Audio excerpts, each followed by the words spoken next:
வணக்கம். கொஞ்சம் உங்களுடன் சேனலில் மண்டைக்காடு பகவதி அம்மன் பற்றிய வரலாறினை அதன் சிறப்பினை இந்த பதிவில் பார்க்கலாம். கன்னியாகுமரி மாவட்டத்தில் நாகர்கோயிலிருந்து ஒரு 45 மினிட்ஸில் நீங்கள் ட்ராவல் பண்ணி போனீங்கன்னா அந்த மண்டைக்காடு பகவதி அம்மன் கோவில் வரும். அதாவது ரொம்ப நாளாக அந்த கோவிலில் போய் அம்பாளை தரிசிக்கணும்னு நினச்சேன். எனக்கு ஒரு தோழி வீட்டின் திருமணம் இந்த ஞாயிற்றுக்கிழமை வந்தது. அந்த பகவதி அம்மன் கோவில் வைத்து தான் திருமணம் நடந்தது.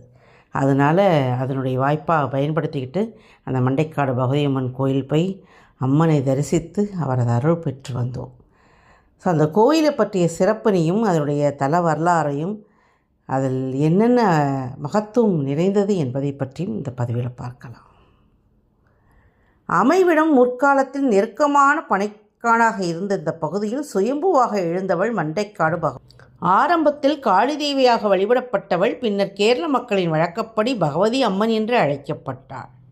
மந்தைக்காடு என்ற பெயரே மருவி மண்டைக்காடு என்று மாறியதாக தல வரலாறு. மக்களுக்கு மங்கள வாழ்வு தரும் இந்த மண்டைக்காடு அம்மன் கோவில் உருவான வரலாறு பற்றி நாம் பார்க்கலாம். சிவபெருமானின் கட்டளைப்படி பூலோக மக்களை காத்திடும் பொருட்டு அன்னை பார்வதி தேவி பத்ரகாளியாய் அவதரித்து பூலோகம் முழுவதும் சஞ்சரித்து கொண்டிருந்தார். அப்போது ஒரு நாள் அரபிக்கடல் அருகில் பனைமரங்கள் நிறைந்த காட்டுப்பகுதியிலிருந்து ஓம் சக்தி, பகவதி, காளி, சூடினி என்ற மந்திர ஒலி தொடர்ச்சியாக காற்றில் மிதந்து வந்தது. அந்த மந்திர ஒலி அம்பாளை கட்டி இழுத்தது. பைரவர் என்ற சித்தர் ஸ்ரீசக்கரம் அமைத்து அதில் அமர்ந்து கொண்டு தேவியின் நாமங்களை கூறியபடியே பல ஆண்டுகளாக தியானத்தில் ஈடுபட்டு வந்தார். அவ்வாறு இருந்த காரணத்தால் அவரது உடல் முழுவதும் மண்புற்று வளர்ந்து அவரை மூடி மறைத்து ஸ்ரீசக்கரம் புற்றாக காட்சியளித்தது. பைரவ சித்தரது தவத்தின் வலிமையையும் சக்தியையும் உணர்ந்த அன்னை அந்த சித்தருக்கு நேரில் காட்சி கொடுத்தாள். அன்னையின் திருக்காட்சியை காணப்பெற்ற சித்தர் பூரிப்பு அடைந்தார். பின்னர், தாயே, நான் பூஜித்த ஸ்ரீசக்கரத்தில் அமர்ந்து அனைவருக்கும் அருள்பாலிக்க வேண்டும் என்று வரம் கேட்டார். அன்னையும் அவ்வாறே வரமளித்து அந்த ஸ்ரீசக்கரத்தில் ஐக்கியமாகிவிட்டார். ஸ்ரீசக்கரத்தின் மேல் மணல் புற்று வளர்ந்தது. ஒரு நாள் மணல் மேடாகி போன அந்த புற்றிலிருந்து ரத்தம் வடிந்தது. இதனை பார்த்து அந்த பகுதி மக்கள் இது பற்றி பிரசன்னம் பார்த்தபோது அங்கு பத்ரகாளி தாய் பகவதியாக வீற்றிருப்பது தெரிந்தது. இதை அடுத்து அங்கு பகவதி அம்மனுக்கு ஆலயம் எழுப்பப்பட்டது. மண்டைக்காடு பகவதி அம்மன் கோவில் கொடிமரத்துடன் வடக்கு நோக்கி அமைந்துள்ளது. புற்று ரூபத்திலேயே பகவதி அம்மன் அருள் புரிந்து வருகிறார். புற்றின் தலைப்பகுதியில் அம்மன் உருவம் உள்ளது. இந்த கோவிலில் கை, கால், தலை போன்ற உடல் உறுப்புகள் போன்று மரத்திலும் வெள்ளியிலும் செய்து விற்பனை செய்கிறார்கள். உடல்நலக்குறைவு உள்ளவர்கள் அதனை வாங்கி பாதிக்கப்பட்ட உடல் பகுதியில் தடவி கோவில் மண்டபத்தின் மேல் போட்டால் உடல்நிலை சரியாகும் என்பது பக்தர்களின் அசைக்க முடியாத நம்பிக்கை. பச்சரிசி மாவு, வெல்லம் கொண்டு மண்டையப்பம் செய்து அம்மனுக்கு நெய்வேத்தியம் படைத்தால் தலைவலி குணமாகும். பகவதி அம்மன் கோவிலின் தலவிருஷம் வேம்பு ஆகும். 41 நாட்கள் விரதமிருந்து அம்மனை வழிபடுபவர்களுக்கு தீராத நோய்களும் தீர்ந்துவிடும். மேலும் அம்மனுக்கு 27 நெய்தீபம் ஏற்றி வெள்ளியில் கைகால் உருவங்களை நேர்த்திக்கடனாக செலுத்தி செவ்வரளி உதிரி பூக்கள் 9 உதிரி எலுமிச்சைப்பழங்கள் அம்மனுக்கு செலுத்தி 9 முறை கருவறையை வலம் வந்தால் சகல உடல் உபாதைகள் மற்றும் நோய்களிலிருந்து விடுபடலாம். இந்த நேர்த்திக்கடனை தொடர்ந்து 3 செவ்வாய்க்கிழமைகள் செய்ய சபரிமலை ஐயப்பன் கோவிலுக்கு விரதமிருந்து மாலை அணிந்து இருமுடி கட்டி செல்வதைப் போல மண்டைக்காடு பகவதி அம்மன் கோவிலுக்கும் இருமுடி கட்டி மாசி மாதத்தில் செல்கின்றன. குறிப்பாக இங்கு பெண்கள் தான் விரதமிருந்து இருமுடி கட்டி செல்கின்றனர். இதனால் மண்டைக்காடு பகவதி அம்மன் கோவில் பெண்களின் சபரிமலை என்றும் அழைக்கப்படுகிறது. இங்குள்ள அம்மன் புற்று வடிவம். புற்று மணலால் ஆனது. மண் சம்பந்தப்பட்ட பிரச்சனைகள், வீடு கட்டுவது, தடைப்பட்ட வீடுபணிகள் தொடர, நிலம் வாங்க, வாஸ்து கோளாறுகள் நீங்க இந்த தலத்தில் செவ்வாய் என்ற 5 நல்லெண்ணெய் தீபம் ஏற்றி வழிபட்டு சிறிது மண்ணை வீட்டில் வைத்து பூஜை செய்தால் உடனடியாக பலன் கிடைக்கும். பங்குனி மாத பரணி நட்சத்திரத்தான் பகவதி அம்மன் அவதரித்ததாக கூறப்படுகிறது. எனவே அன்றைய தினம் அம்மனுக்கு அளப்பரிய பூஜை ஒன்று நடத்தி குத்தியோட்டம், பூமாலை, துலாபாரம், பிடிப்பணம் போன்றவை நடத்தப்படுகிறது. மாசி திருவிழாவே இந்த கோவிலில் நடைபெறும் பெரிய திருவிழா ஆகும். 10 நாட்கள் நடைபெறும் இவ்விழாவை தமிழகம், கேரளா மட்டுமன்றி பல்வேறு மாநிலங்களின் பக்தர்கள் குவிவார்கள். மாசி திருவிழாவின் போது 10ஆம் நாள் விழாவின் போது நள்ளிரவு 12 மணிக்கு 9 மண்பானை, 4 சட்டி, ஒரு பனை ஓலைப்பெட்டி ஆகியவற்றில் 11 வகை பதார்த்தங்களையும் 2 குடம் தேனையும் கொண்டு படையலிட்டு லட்சக்கணக்கான பக்தர்கள் சூழ ஒடுக்கு பூஜை நடைபெறும். இந்த பூஜையில் நடைபெறும் ஊர்வலத்தின் போது அந்த பகுதியே நிசப்தமாக இருக்கும். பறையொலி மட்டுமே கேட்கும். ஒடுக்கு பூஜையில் படைத்த அன்னத்தை வாய் பேசாத குழந்தைகளுக்கு கொடுத்தால் பேசாத அவர்களுக்கு பேச்சு வரும் என்பது நம்பிக்கை. நேர்த்திக்கடனாக ஆண் குழந்தைகளுக்கு உடலில் அலகு குத்தும் குத்தியோட்டம் நிகழ்ச்சியும் பெண் குழந்தைகள் மாவிளக்கு ஏந்தி வரும் நிகழ்ச்சியும் நடைபெறும். நாகதோஷம் நிவர்த்தியாக செவ்வாய், வெள்ளி மற்றும் ஞாயிறு ஆகிய தினங்களில் ராகு காலங்களில் இந்த தலத்திற்கு வந்து 2 நெய் தீபம் ஏற்றி 3 உதிரி எலுமிச்சை பழங்கள் அம்மனுக்கு வைத்து தொடர்ந்து 3 வாரங்கள் வழிபட்டால் திருமண தடை அகலும், குழந்தை பாக்கியம் கிடைக்கும். மண்டைக்காடு பகதுமன் கோவிலுக்கு கேரள பெண்கள் இருமுடி கட்டி புனித பயணம் வருவதின் பின்னணியில் ஒரு வரலாற்று நிகழ்ச்சி சொல்லப்படுகிறது.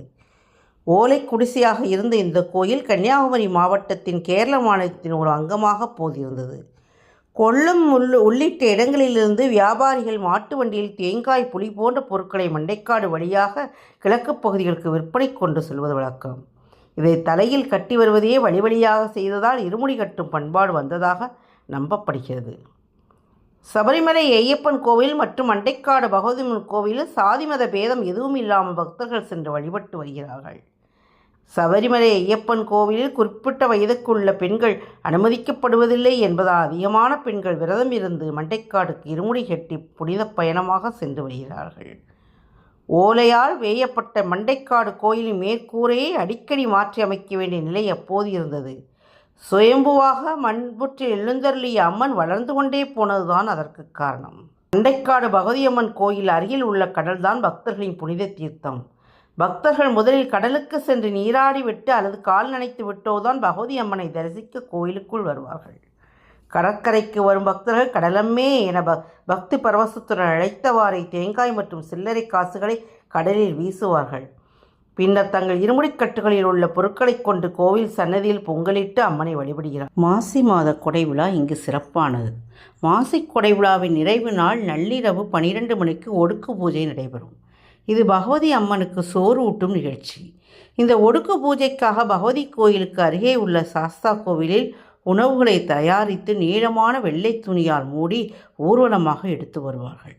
அப்போது லட்சக்கணக்கான மக்கள் சூழ்ந்து இருந்தாலும் ஒரு சின்ன சத்தம் கூட கேட்காது என்பது சிறப்பு.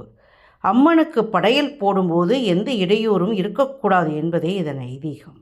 இந்த விழாவை காண சபரிமலைக்கு விரதமிருந்து ஆண் பக்தர்கள் வருவதைப் போல 41 நாட்கள் விரதமிருந்து பெண் பக்தர்கள் இருமுடி கொட்டி இந்த கோயிலுக்கு வருகிறார்கள். மாசி மாத விழாவைப் போல ஆவணி மாத அஸ்தமி பொங்காலை விழாவும் இங்கு சிறப்பானது. அதுபோல் ஆடி மாத செவ்வாய், வெள்ளிக்கிழமைகளில் விசேஷ வழிபாடுகளுடன் கொண்டாடும். வேம்பாக, பாம்பாக, வேராக, புற்றாக எங்கெங்கும் தோன்றி அருள்பொழியும் அம்மன் இங்கு சுமார் 15 அடி உயரம் கொண்ட பெரிய புற்றாக வணங்கப்படுகிறார். இந்த புற்று வடிவம் கொண்ட அம்மன் வளர்ந்து கொண்டே வருவதாக பக்தர்கள் கூறுகிறார்கள். பிரம்மாண்ட புற்றில் சந்தன முகத்தோடு காட்சி தரும் பகவதி அம்மனுக்கு முன்பாக வெங்கல சிலையாக நின்ற கோலத்திலும் மற்றும் ஒரு வெள்ளிச் சிலையாக அமர்ந்த கோலத்திலும் அம்மன் இங்கு வீற்றிருக்கிறார். சேரர்கள் காலத்தில் இந்த பகுதி பனங்காடாக இருந்து வந்துள்ளது. இந்த பனங்காட்டில் புற்று வடிவில் சுயம்புவாக எழுந்தவள் மண்டைக்காடு பகவதி அம்மன். அப்போது பனங்காட்டு காளியாக வழிபடப்பட்டவள் பின்பு கேரள மக்களின் வழக்கப்படி பகவதி அம்மன் என்றாளாம். மேய்ச்சல் வழியாக இந்த பகுதி இருந்ததால் முன்பு மந்தைக்காடு என்று அழைக்கப்பட்டு அதுவே மருவி மண்டைக்காடு என்று மாறியதாக கூறுகிறார்கள். விழி மூடாத பகவதி இவள் என்கிறார்கள் இந்த அம்மனை. தீயவர்களை அழிக்கவும் நல்லவர்களை காக்கவும் எப்போதும் விழித்திருப்பவள் என்பதால் இந்த பெயராம். இவளை வேண்டிக் கொண்டு தொடங்கும் எந்த காரியமும் தடையில்லாமல் நடைபெறும் என்பது பக்தர்களின் நம்பிக்கை. மண்டைக்காடு பகவதிக்கு அப்பம் நைவேத்தியம் செய்து வழிபட்டால் மண்டையடி குணமாகும் என்பது நம்பிக்கை. இங்கு வந்து மண்சோறு உண்டால் பிள்ளை வரம் கிடைக்கும் என்றும் தாலி காணிக்கை செலுத்தினால் திருமண வரம் கிட்டும் என்பதும் நம்பிக்கை. மேலும் இங்குள்ள கிணறுக்கு தோண்டியும் கயிறும் வாங்கி கொடுத்தால் மனநலம் பாதிக்கப்பட்டவர்கள் நலம் பெறுவார்கள் என்பதும் சிறப்பு. 27 தீபங்கள் ஏற்றி அம்மனை 9 முறை சுற்றி வந்தால் தோஷங்கள் யாவும் நீங்கும் என்பதும் இங்குள்ள வழக்கம். இந்த கோவிலின் பிரசாதமான மண்டையப்பம் மிகவும் பிரசித்தியானது. அதேபோல் பக்தர்கள் வேண்டிக் கொண்டு செய்யும் முத்தப்பமும் சுவையானது. அம்மன் உரையும் வேப்பமரமே இங்கு தலவிருஷம். தென் தமிழக மக்களின் குலதேவியாக விளங்கும் மண்டைக்காடு பகவதி அம்மன் கூப்பிட்ட குரலுக்கு ஓடி வரும் திருசூலி. வெளிநீர் சிந்திய அபயம் என்று அலறுவோருக்கு இவரே காவல் அதிகாரி. ஆடி மாதத்தில் இங்கு கூடும் பெண்களின் எண்ணிக்கை ஏராளம். மனையெங்கும் மங்களங்கள் பெருகவும் நாடு நலம் பெறவும் நல்லோர் வளம்பெறவும் கண்மூடாமல் ஆட்சி செய்யும் இந்த பகவதி அம்மனை பிரார்த்தனை செய்து கொண்டு நோயற்ற வாழ்வும் குறைவற்ற செல்வமும் பெறும். பேர்பட்ட சிறப்பு வாய்ந்த மகிமை உள்ள மங்கள வாழ்வு தரும் அந்த மண்டைக்காடு அம்மனை தரிசிக்கும் பாக்கியம் எனக்கு கிடைத்தது. அங்கு சென்று அந்த அம்மனை தரிசித்த அந்த பரவச அனுபவத்தை உங்களுடன் பகிர்ந்து கொண்டதில் மிகுந்த மகிழ்ச்சி. உங்களுக்கு வாய்ப்பு கிடைக்கும்போது ஒரு முறை சென்று வாருங்கள். பகவதி அம்மனின் அருள் உங்கள் அனைவருக்கும் கிடைக்கட்டும். மங்கள வாழ்வு மலர்ந்திருக்கட்டும். இந்த பதிவு உங்களுக்கு பிடிச்சிருந்தா சேனலை மறக்காமல் சப்ஸ்கிரைப் பண்ணுங்கள். கூடவே ஆளுங்கிற பெல் பட்டனை அழுத்துங்க. அப்போ தான் நான் போடுற வீடியோஸ் நோட்டிஃபிகேஷன் உங்களுக்கு உடனுக்குடனே வரும். லைக் பண்ணுங்கள், ஷேர் பண்ணுங்கள், உங்களுக்கு கமெண்ட்டுகளை மறக்காமல் பதிவிடுங்க. மீண்டும் பேசலாம். நன்றி, வணக்கம்.